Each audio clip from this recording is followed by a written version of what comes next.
fun fact. That's right, it's fun fact time. From the origins of Young Sheldon to how Iain Armitage landed the main role. It's not actually, I've just gotten really lucky. And to why there's a cow in the opening credits. Let's find out 15 of the most mind-blowing facts about the series.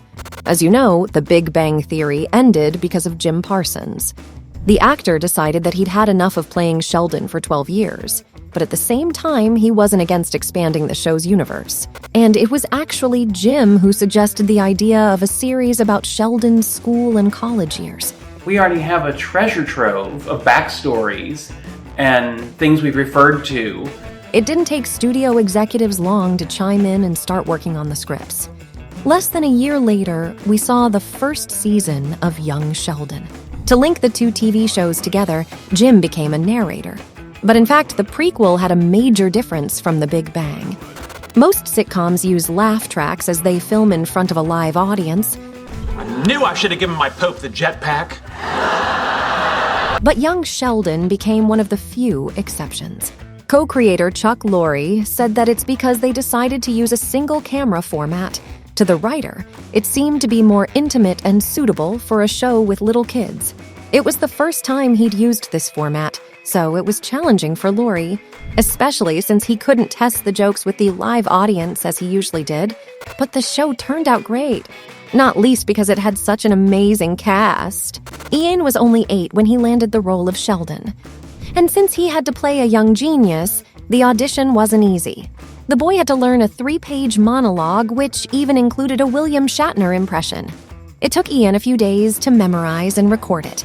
Once the show creators watched his performance, they knew he was the perfect candidate.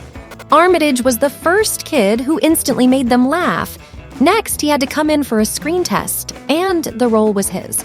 But the showrunners weren't the only ones who were thrilled with Iain from day one.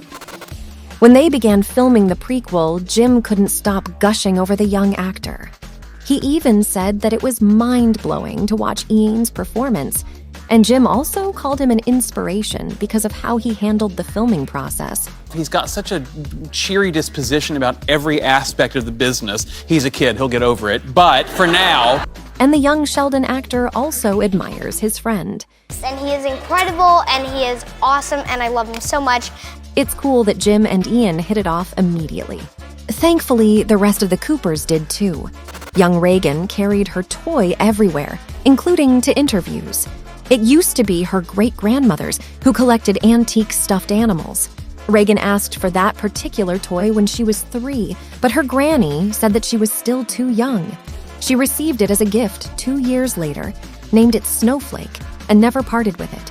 But she's been used a lot, so she's not more as Snowflake as she is Dirtflake.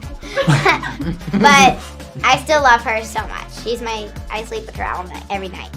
Isn't that sweet? It's nice how Raegan's on-screen brother laughed at her sweet work. Speaking of him, it wasn't hard for Montana to beat other candidates out for the role of Georgie. In many ways, he's just like his character in real life. The actor was also born and raised in a small town in Texas. He's got the necessary accent, and his body language is completely natural. So all Montana needed to do was learn his lines and come to the set with no particular training. But at the same time, he and the other child actors from Young Sheldon had a minor issue. When the prequel began, Iain, Raegan, and Montana probably got tired of answering questions about the original series. Everyone wanted to know if they watched The Big Bang, not even realizing that they couldn't. Big Bang Theory isn't appropriate for me, so no. That's right. The kids were too young for the all-beloved sitcom, so none of them had ever watched a single episode. In fact, Montana was the only one for whom the show was more or less age-appropriate. But even he never watched The Big Bang. I'm allowed, but I don't really watch TV. I'm an outside kid. Well, good for him. And what about their favorite Meemaw? Just like Montana, Annie's character came naturally for her. Being a Southern woman herself, she knew how she had to play her. Part of her inspiration for Meemaw was the actress's own mother. Annie said that although Connie is a bit different, the flavor is the same. And when it comes to Meemaw's looks, the actress took Dolly Parton in Steel Magnolias as her inspiration. I kind of feel like Dolly's Meemaw's spirit animal. seeing her hair and makeup, they do look pretty similar, don't they? And it was Annie's idea to make Connie gray-haired, as she thought it would make her more natural. I think it's a moment for all women to be okay with who they are. Her on-screen daughter is clearly proud of her.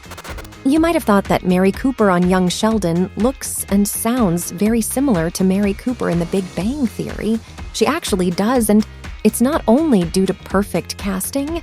Zoe Perry is Laurie Metcalf's daughter in real life. I definitely never imagined I'd be playing my mother at a younger age. Yet the actress said that she felt very privileged that it happened as she could ask her mom for advice about the role. Laurie's main tip to Zoe was to trust the writers because they're so great at what they do. That's what she did, and they got the perfect result, don't you think? Zoe isn't the only one who had a connection to the Big Bang. If you watch the original series, you probably remember that Lance Barber guest starred in it. He played Leonard's high school bully, Jimmy Speckerman. For some, casting him as Sheldon's dad seemed weird. So let's see how the actor himself commented on it. I think that we'll have to ask the fans of the show to suspend some disbelief. And I hope that I can do a good enough job to take them away from me. Well, he actually did great as George Cooper, so we can just forget that bully. Yet we can't overlook someone else. Kaley Cuoco had a blink-and-you-miss-it cameo in Young Sheldon. And I'm not talking about the moment in Season 2 when we saw all the characters from The Big Bang as kids. In the 10th episode of Season 3, the actress voiced something very unlikely. It was the pool water in Sheldon's nightmare about his swim test. I may just be pool water, but I still have feelings. The Penny actress was the show's co-creator, Steve Malaro's first choice. I knew I wanted it to be female and kinda sexy, and I said, well, duh, Kaley is perfect for this, he commented.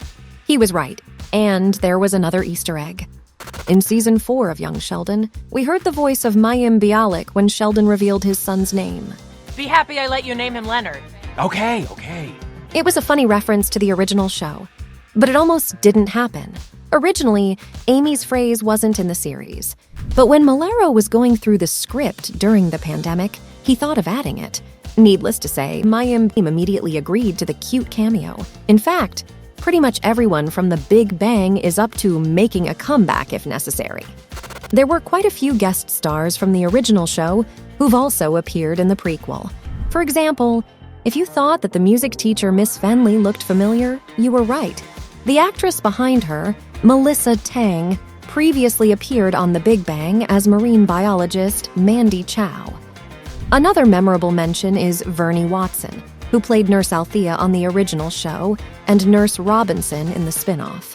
And of course, there's Magician Teller, whom we remember as Amy's father. Voila!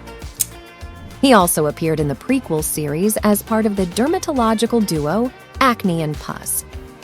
Yeah, like that. Who knows who else we might see in the upcoming season, right? On to a couple more quick facts. The town where the Coopers live is fictional, but everything about it is pretty real. According to fans from Texas, Young Sheldon perfectly describes a conservative and religious Texan town. That's where everyone loves hitting the bar on Fridays, watching football games on Saturdays, and going to church on Sundays. Not to mention tornadoes are also quite common. So yeah, Young Sheldon is pretty realistic. And finally, you hear the Mighty Little Man song in every episode, but do you know who wrote it? Its author is Steve Burns from Blue's Clues, who appeared in the show as Sheldon's fellow Trekkie Nathan. But an even bigger question about the opening sequence is, why does it feature a cow? Well, there are a few meanings to it. First, a cow is a very common animal in Texas. Then, it also shows how Sheldon is afraid of many things, but still proud of himself. And it also highlights that the boy is a fish out of water, a forward-thinking, gifted kid in the middle of rural Texas. Are there any other meanings you've caught in the intro? If those facts aren't enough for you, and you want to learn more about Young Sheldon, go ahead and watch our other videos about the series.